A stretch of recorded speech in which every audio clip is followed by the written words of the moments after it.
Okay, we had John McDaid, the supervisor of officials. It's a great chance to ask questions that you always ask to your TV during the season.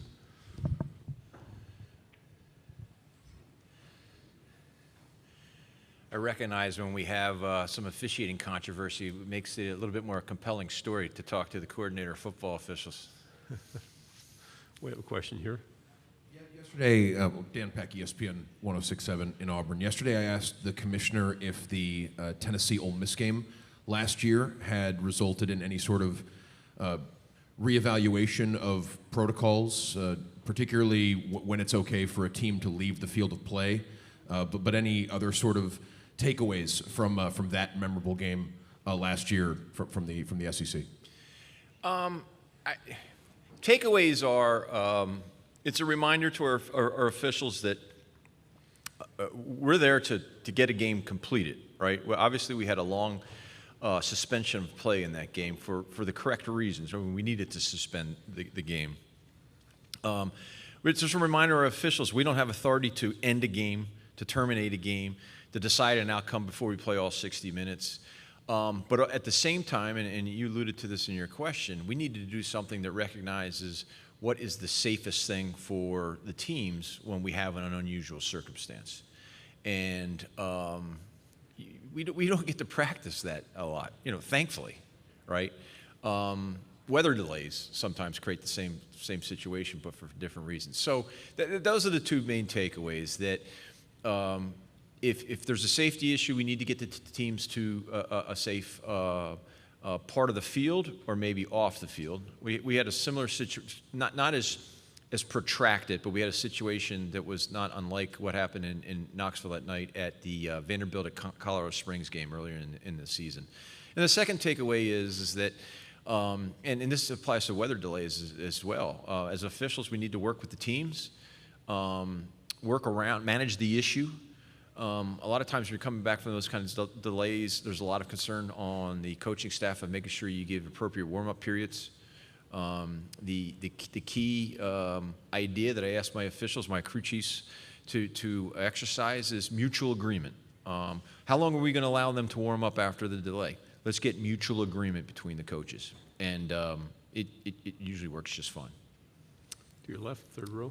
Michael Cobble, WBRZ in Baton Rouge, Louisiana. I'm sorry I missed your presentation yesterday, but I think you went over this. Just faking injuries, and how do you as officials handle it on the field versus what would you like to have happen moving the game forward? I'll say this. We've spent now at least 4 consecutive off seasons, we collectively, thinking about how can the playing rules be modified to combat the feigning of injuries. And I've convinced myself now that if there is a equitable way and a way that doesn't overly detract from the game, we would have come up with it by now. So that's another way to say I've convinced myself this is not an issue that's going to be addressed through the playing rules. It's going to have to be addressed a different way. I'll also say this, football officials are not trained medical professionals. And I don't ask my officials to evaluate in any way, shape, or form, is this a legitimate injury or not? We have a player down, not ready to participate in the next play. We need to stop the game for an official's timeout for injury and go forward. Okay. The automatic ejection in targeting is continually talked about as one of the more polarizing rules in college football. Do you see a path to possibly looking at a flagrant 1, flagrant 2 situation for targeting rather than an automatic ejection on every instance of the play? Technically speaking, it's a disqualification, not an ejection, and because there are ejections in our game, and it's no longer targeting; it's disqualification. I'm not a part of those conversations, and there's stratifications on what I call stakeholders of the game, and that issue that you just brought up is at a level that's higher than myself. I believe it's correct to say that that's in the hand of the commissioners and above. Same line of questioning for me. Do you welcome video review in feigning of injuries? Is it applicable? Again, you need a on-hand medical professional, and I don't know that that's good for the game. I think trying to make a real-time determination on the legitimacy of an injury for the purposes of applying playing rules, now you're getting into detracting from the game. Any specific points of emphasis this year that maybe the public doesn't see as readily? The targeting is always number one, right? We have targeting as a point of emphasis to drive the point home to our officials, both on the field and the replay booth, that there's no letting up on this. And I think we're doing a terrific job, not just in the Southeastern Conference, but across the nation, that it is always something that we are drilling, training and developing on our frameworks of judgment that we use with targeting. Protecting other defenseless players, passers, quarterbacks are a great example of that. Those are the primary ones that come to mind. Are athletes bigger and faster as the years go on from what you've seen? I'm sorry, can you repeat that? Are the athletes, are they getting bigger and faster? Year over year, absolutely. I can remember there was a period in the, I guess it was the late 2000s, where the lateral mobility and quickness of very, very large defensive linemen seemed to take a quantum leap in just 2 to 3 seasons. That was my own personal observations anyhow. But we have just unbelievable quickness and speed at all positions all across the field, particularly on the defensive side of the ball. My own personal observation, and my officiating background doesn't give me any kind of expertise to make this statement, but 20 years ago, 25 years ago, it seems like if you picked out the best athletes on the team, a majority of the top 10 would be on the offensive side of the ball. I don't think that's true any longer. I think that the athleticism on the defensive side of the ball is just fascinating to watch. A couple more questions on the left. Hey, what qualities do you see in the best officials in the SEC, in your opinion? You know, this is going to come off kind of rehearsed because I get asked this quite a bit. I get to ask this by officials that are younger. What are you looking for in officials? One of the biggest ones is I want officials who realize it's not about them until it needs to be about them, right? That night in Knoxville, late in the fourth quarter, it needed to become about them. But once they restore order, they realize it's not about them again. That's one of the biggest things. The second thing is, and this is something that we all have in our lives, our professions, no matter where you are, don't focus on destinations, focus on journeys.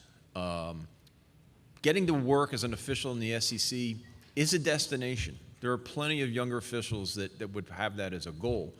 But once we have you come in as a first-year official in the SEC, I don't want you to feel like you've arrived, right? There's still a journey, which is another way of saying, what can you do to be a better official next season than you were this season?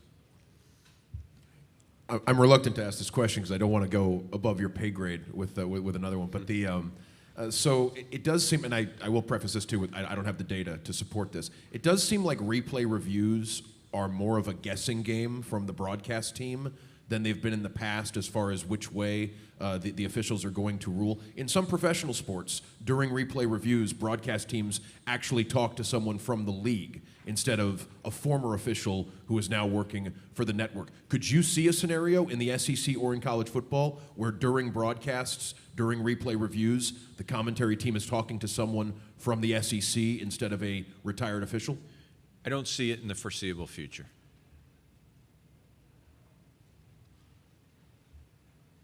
Any other questions? Speak now because we all have them. What's a normal pipeline for getting to be an SEC official? And what's a duration you think is legitimate to expect? I can tell you it's shorter than it was. I started officiating in 1989, and I got to Division I in 2001. So what, it's at 13 or 14 seasons that took me to get there. And I was considered fairly quick back in those days. There are folks that do it quicker than that today. Why is that? I think technology has evolved the training and development process. One thing about football that's really unique, and let's contrast it with basketball and baseball. If I'm just graduating from college and I'm an individual that wants to become a basketball official or a baseball umpire, and I want to be the best basketball official or baseball umpire I possibly can be and get to Division I, if not maybe to Major League Baseball and the NBA, I can go out and officiate 365 days a year, right? They each respectively have their in-season, but there's off-season baseball and off-season basketball that you can literally work hundreds of games year-round and work on your craft. Football doesn't have that, right? And so we've always had probably the longest path to get to the highest levels because you're only going to get so many snaps in a football season. That being said, with the amount of video we have, the digitalization of the video that allows it to be so easily transported around, heck, now we have video teleconferencing. We have officials working on their craft using video and whatnot. It's not a perfect substitute for real on-the-field officiating, but it's officials are leveraging it and leveraging it really well compared to what I had available to me in the 90s when I was trying to get to the NCAA level.